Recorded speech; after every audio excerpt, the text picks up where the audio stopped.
Bueno amigos, aquí les traigo un video muy corto, no se vayan, únicamente les voy a comentar cuál es la diferencia de tener el Boombox 3 por medio de Wi-Fi o únicamente por Bluetooth. La diferencia que tiene el tener el altavoz por medio de Wi-Fi es porque la ventaja que va a tener es de que si tú tienes música en alta fidelidad, puedes escuchar música ya sea con la aplicación de JBL One, que viene siendo esta aplicación que aquí podemos observar.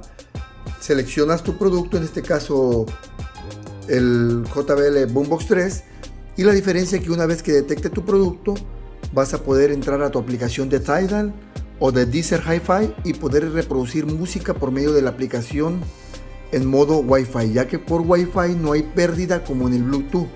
La otra ventaja que tiene es de que al estar conectado por medio de Wi-Fi tienes un alcance más grande, puedes moverte a donde alcance la señal de tu Wi-Fi y puedes seguir manipulando tu dispositivo, cualquiera, no nomás el JBL Boombox 3, sino los que están permitidos para JBL por medio de Wi-Fi. También puedes recibir una llamada telefónica y no se va a interrumpir la música, ya que lo está controlando por medio de una aplicación. Esa es la ventaja principal que puedes obtener con el JBL modo Wi-Fi. Para mí realmente no vale la pena, aunque tengo música por alta fidelidad.